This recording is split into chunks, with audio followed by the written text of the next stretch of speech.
चौथा अध्याय। 4 प्रकार के प्रलय। शुकदेव जी कहते हैं, परीक्षित, तीसरे स्कंध में परमाणु से लेकर द्विपरार्ध पर्यंत काल का स्वरूप और एक एक युग कितने कितने वर्षों के होते हैं, यह सब मैंने तुम्हें बता दिया है। अब तुम कल्प की स्थिति और उसके प्रलय का वर्णन भी सुनो। राजन, 1000 चतुर्युगी का ब्रह्मा का एक दिन होता है। ब्रह्मा के इस दिन को भी कल्प कहते हैं। एक कल्प में 14 मनु होते हैं। कल्प के अंत में उतने ही समय तक प्रलय भी रहता है। प्रलय को ही ब्रह्मा की रात कहते हैं। उस समय तीनों लोग लीन हो जाते हैं, उनका प्रलय हो जाता है। इसका नाम नैमित्तिक प्रलय है। इस प्रलय के अवसर पर सारे विश्व को अपने अंदर समेटकर लीन कर ब्रह्मा और तत्पश्चात शेषशायी भगवान नारायण भी शयन कर जाते हैं। इस प्रकार रात के बाद दिन और दिन के बाद रात होते होते जब ब्रह्मा जी अपने मन में 100 वर्षों की और मनुष्यों की दृष्टि में 2 प्रार्थ की आयु समाप्त हो जाती है, तब महातत्व, अहंकार और पंच तत्व मात्र से ये 7 प्रकृतियां अपने कारण मूल प्रकृति में लीन हो जाती हैं। राजन, इसी का नाम प्राकृतिक प्रलय है। इस प्रलय में प्रलय का कारण उपस्थित होने पर पंच महाभूतों के मिश्रण से बना हुआ ब्रह्मांड अपना स्थूल रूप छोड़ करके कारण रूप में स्थिर हो जाता है, घुल मिल जाता है। परीक्षित, प्रलय का समय आने पर 100 वर्ष तक मेघ पृथ्वी पर वर्षा नहीं करते, किसी को अन्न नहीं मिलता। उस समय प्रजा भूख प्यास से व्याकुल होकर एक दूसरे को खाने लगती है। इस प्रकार प्रलय के काल में उपद्रव से पीड़ित होकर के धीरे धीरे सारी प्रजा क्षीण हो जाती है। प्रलयकालीन संवर्त सूर्य अपनी प्रचंड किरणों से समुद्र, प्राणियों के शरीर और पृथ्वी का सारा रस खींच खींच कर सूख जाता है और फिर उन्हें सदा की भांति पृथ्वी पर बरसाते नहीं। उस समय संकर्षण भगवान के मुख से प्रलयकालीन संवर्त तक अग्नि प्रकट होती है। वायु के वेग से वह और भी बढ़ जाती है और तल, अतल आदि 7 नीचे के लोगों को भस्म कर देती है। वहाँ के प्राणी तो पहले ही मर चुके होते हैं। नीचे से आग की करारी लपेट और ऊपर से सूर्य की प्रचंड गर्मी। उस समय ऊपर नीचे चारों ओर यह ब्रह्मांड जलने लगता है और ऐसा जान पड़ता है मानो गोबर का उपला जलकर अंगारे के रूप में दहक रहा हो। इसके बाद प्रलयकालीन अत्यंत प्रचंड संवर्तक वायु सैकड़ों वर्षों तक चलती रहती है। उस समय का आकाश धुएं और धूल से तो भरा ही रहता है। उसके बाद असंख्यों रंग बिरंगे बादल आकाश में मंडराने लगते हैं और बड़ी भयंकरता के साथ गरज गरज कर सैकड़ों वर्षों तक वर्षा करते रहते हैं। उस समय ब्रह्मांड के भीतर का सारा संसार एक समुद्र हो जाता है, सब कुछ जलमग्न हो जाता है। इस प्रकार जब जल प्रलय हो जाता है तब जल पृथ्वी के विशेष गंध को ग्रस कर लेता है और अपने में लीन कर लेता है। गंध गुण के जल में लीन हो जाने पर पृथ्वी का प्रलय हो जाता है। वह जल में घुल मिलकर जल रूप बन जाती है। राजन, इसके बाद जल के गुण रस को तेज सत्व ग्रस कर लेता है और जल नीरस होकर तेज में समा जाता है। तदनंतर वायु तेज गुण रूप को ग्रस कर लेती है और तेज रूप रहित होकर के वायु में लीन हो जाती है। अब आकाश वायु के गुण स्पर्श को अपने में मिला लेता है और वायु स्पर्शहीन होकर आकाश में शांत हो जाती है। इसके बाद तमाम अहंकार आकाश के गुण शब्द को ग्रस कर लेते हैं और आकाश शब्दहीन होकर तमाम अहंकारों में लीन हो जाते हैं। इस प्रकार तेजस अहंकार इंद्रियों को और वैकारिक सात्विक अहंकार इंद्रियाधिष्ठित देवता और इंद्रियावृत्तों को अपने में लीन कर लेता है। तत्पश्चात महातत्व अहंकार को और सत्वादि गुण महातत्व को ग्रस कर लेते हैं। परीक्षित, यह सब काल की ही महिमा है। उसी की प्रेरणा से अव्यक्त प्रकृति गुणों को ग्रस लेती है और तब केवल प्रकृति ही प्राकृतिक शेष रह जाती है। वही चराचर जगत का मूल कारण है। वह अव्यक्त, अनादि, अनंत, नित्य और अविनाशी है। जब वह अपने कार्यों में लीन करके प्रलय के समय साम्यावस्था को प्राप्त हो जाती है, तब काल के अवयव वर्षा, मास, दिन, रात, क्षण आदि के कारण उसमें परिणाम, क्षय, वृद्धि आदि किसी प्रकार के विकार नहीं होते। उस समय प्रकृति के स्थूल अथवा सूक्ष्म से वाणी, मन, सत्वगुण, रजोगुण, तमोगुण, महातत्व आदि विकार, प्राण, वायु, इंद्री और उसके देवता आदि कुछ भी नहीं रहते।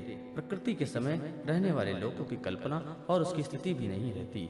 उस समय स्वप्न, जागृत और सुसुप्ति ये 3 अवस्थाएं नहीं रहती। आकाश, जल, पृथ्वी, वायु, अग्नि और सूर्य भी नहीं रहते। सब कुछ सोए हुए समान शून्य सा रहता है। उस अवस्था का तर्क के द्वारा अनुमान करना भी असंभव है। उस अवयव को ही जगत का मूलभूत तत्व कहते हैं। इसी अवस्था का नाम प्राकृतिक प्रलय है। उस समय पुरुष और प्रकृति दोनों की शक्तियां काल के प्रभाव से क्षीण हो जाती हैं और विवश होकर अपने मूल स्वरूप में लीन हो जाती हैं। परीक्षित, अब अत्यधिक प्रलय अर्थात मोक्ष का स्वरूप बताया जाता है। बुद्धि, इंद्री और उसके विषयों में रूप में उनका अधिष्ठान ज्ञान स्वरूप वस्तु ही भासित हो रही है। उस समय तो आदि भी है और अंत भी, इसलिए वे सब सत्य नहीं हैं। वे दृश्य हैं और अपने अधिष्ठान से भिन्न उनकी सत्ता भी नहीं, इसलिए वे सर्वथा मिथ्या माया मात्र हैं। जैसे दीपक, नेत्र और रूप ये तीनों तेज से भिन्न नहीं हैं, वैसे ही बुद्धि, इंद्री और इनके विषय तन्मात्राएं भी अपने अधिष्ठान स्वरूप ब्रह्मा से भिन्न नहीं हैं, यद्यपि वह इनसे सर्वथा भिन्न है। जैसे रज्जु रूप अधिष्ठान में अध्यस्त सर्प अपने अधिष्ठान से पृथक नहीं है, परंतु अध्यस्त सर्प से अधिष्ठान का कोई संबंध नहीं है। परीक्षित, जागृत, स्वप्न और सुसुप्ति ये तीन अवस्थाएं बुद्धि की ही हैं। अतः इनके कारण अंतरात्मा में जो विश्व, तेजस और प्राज्ञ रूप नानत्व की प्रतीति होती है वह केवल माया मात्र है। बुद्धिगत नानत्व का एकमात्र सत्य आत्मा में कोई संबंध नहीं है। यह विश्व उत्पत्ति और प्रलय से ग्रस्त है, इसलिए अनेक अवयवों का समूह अवयवी है। अतः यह कभी ब्रह्म में होता है और कभी नहीं होता। ठीक वैसे ही जैसे आकाश में मेघमाला कभी होता है और कभी नहीं होता। परीक्षित, जगत के व्यवहार में जितने भी अवयवी पदार्थ होते हैं उनके न होने पर भी उनके भिन्न भिन्न अवयव सत्य माने जाते हैं, क्योंकि वे उसके कारण हैं। और जैसे वस्त्र रूप अवयवी के न होने पर भी उनके कारण रूप सूत का अस्तित्व माना ही जाता है, उसी प्रकार कार्य रूप जगत में अभाव में इस जगत के कारण रूप अवयव की स्थिति हो सकती है, परंतु ब्रह्म में यह कार्य कारण प्रभाव भी वास्तविक नहीं है। क्योंकि देखो, कारण तो सामान्य वस्तु है और कार्य विशेष वस्तु। इस प्रकार जो भेद दिखाई देता है वह केवल भ्रम है। इसका हेतु यह है कि सामान्य और विशेष भाव अपेक्षित है, अन्योन्याश्रित है। विशेष के बिना सामान्य और सामान्य के बिना विशेष की स्थिति नहीं हो सकती। कार्य और कारण भाव का आदि और अंत दोनों ही मिलते हैं, इसलिए वे भी स्वाप्निक भेद भाव के समान सर्वथा अवस्तु है। इसमें संदेह नहीं कि यह प्रपंच रूप विकार स्वाप्निक विकार के समान ही प्रतीत हो रहा है, तो भी यह अपने अधिष्ठान ब्रह्म स्वरूप आत्मा से भिन्न नहीं है। कोई चाहे भी तो आत्मा से भिन्न रूप में अणु मात्र भी इसका निरूपण नहीं कर सकता।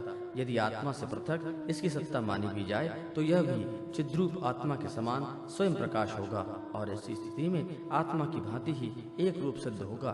परंतु इतना तो सर्वथा निश्चित है ही कि परमार्थ सत्य वास्तु में नानत्व नहीं है। यदि कोई अज्ञानी परमार्थ सत्य वस्तुओं में नानत्व स्वीकार करता है तो उसका वह मानना वैसा ही है जैसे महाकाश और घटाकाश का आकाश स्थित सूर्य और जल में प्रतिबिंबित सूर्य तथा बाह्य वस्तु और अनंतर वायु का भेद मानना। जैसे व्यवहार में मनुष्य एक ही सोने के अनेक रूपों में गढ़ गलाकर तैयार कर लेता है और वह कंगन, कुंडल, कड़ा आदि अनेक रूपों में मिलता है, इसी प्रकार व्यवहार में निपुण विद्वान लौकिक और वैदिक वाणी के द्वारा इंद्रियातीत आत्मस्वरूप भगवान का भी अनेक रूपों में वर्णन करते हैं। देखो ना, बादल सूर्य से उत्पन्न होता है और सूर्य से ही प्रकाशित, फिर भी वह सूर्य के ही अंश नेत्र के लिए सूर्य का दर्शन होने में बाधक पर बैठता है। इसी प्रकार अहंकार भी ब्रह्म से ही उत्पन्न होता है, ब्रह्म से ही प्रकाशित होता है और ब्रह्म के अंश जीव के लिए ब्रह्म स्वरूप के साक्षात्कार में बाधक बन बैठता है। जब सूर्य से प्रकट होने वाला बादल तितर बितर हो जाता है तब नेत्र अपने स्वरूप सूर्य का दर्शन करने में समर्थ हो जाते हैं। ठीक वैसे ही जब जीव के हृदय में जिज्ञासा जगती है तब आत्मा की उपाधि अहंकार नष्ट हो जाता है और उसे अपने स्वरूप का साक्षात्कार हो जाता है। प्रिय परीक्षित, जब जीव विवेक के खड़क से मायामय अहंकार का बंधन काट देता है तब यह अपने एक रस आत्म स्वरूप के साक्षात्कार में स्थिर हो जाता है। आत्मा की यह माया मुक्त वास्तविक स्थिति ही अत्यधिक प्रलय कही जाती है। हे शत्रुदमन, तत्वदर्शी लोग कहते हैं कि ब्रह्मा से लेकर तिनके तक जितने प्राणीय पदार्थ हैं सभी हर समय पैदा होते और मरते रहते हैं, अर्थात नित्य स्वरूप से उत्पत्ति और प्रलय होती रहती है। संसार के परिणामी पदार्थ नदी प्रवाह और दीप शिखा आदि क्षण क्षण बदलते रहते हैं। उनकी बदली हुई अवस्थाओं को देखकर यह निश्चित होता है कि देह आदि भी काल स्वरूप सोते के वेग से बहते बदलते चले जा रहे हैं। इसीलिए क्षण क्षण में उनकी उत्पत्ति और प्रलय हो रहा है। जैसे आकाश में तारे हर समय चलते ही रहते हैं परंतु उनकी गति स्पष्ट रूप से नहीं दिखाई पड़ती, वैसे ही भगवान के स्वरूपभूत अनादि अनंत काल के कारण प्राणियों की प्रतिक्षण होने वाली उत्पत्ति प्रलय का भी पता नहीं चलता। परीक्षित, मैंने तुम्हें 4 प्रकार के प्रलय का वर्णन किया। उनके नाम हैं नित्य प्रलय, नैमित्तिक प्रलय, प्राकृतिक प्रलय और आत्यांतिक प्रलय। वास्तव में काल की सूक्ष्म गति ऐसी ही है। हे कुरुश्रेष्ठ, विश्व विधाता भगवान नारायण ही समस्त प्राणियों और शक्तियों के आश्रय हैं। जो कुछ मैंने संक्षेप में कहा वह सब उन्हीं की लीला कथा है। भगवान की लीलाओं का पूर्ण वर्णन तो स्वयं ब्रह्मा जी भी नहीं कर सकते। जो लोग अत्यंत दुस्तर संसार सागर से पार जाना चाहते हैं अथवा जो लोग अनेकों प्रकार के दुख दावानल से दग्ध हो रहे हैं, उनके लिए पुरुषोत्तम भगवान की लीला कथा स्वरूप रस के सेवन के अतिरिक्त कोई और साधन, कोई और नौका नहीं है। ये केवल लीला रसायन का सेवन करके ही अपना मनोरथ सिद्ध कर सकते हैं। जो कुछ मैंने तुम्हें सुनाया है यही श्रीमद् भागवत पुराण है। इसे सनातन ऋषि नर नारायण ने पहले देवाऋषि नारद को सुनाया था। उन्होंने मेरे पिता महर्षि कृपा द्वैपायन को, महाराज उन्हीं बद्रीवन बिहारी भगवान श्री कृष्ण द्वैपायन ने प्रसन्न होकर मुझे इस वेद तुल्य श्री भागवत संहिता का उपदेश किया। कुरुश्रेष्ठ, आगे चलकर जब शौनकादि ऋषि नैमिषारण्य क्षेत्र में बहुत बड़ा सत्र करेंगे तब उनके प्रश्न करने पर पौराणिक वक्ता श्री सूत जी उस वेद को इस संहिता का श्रवण कराएंगे।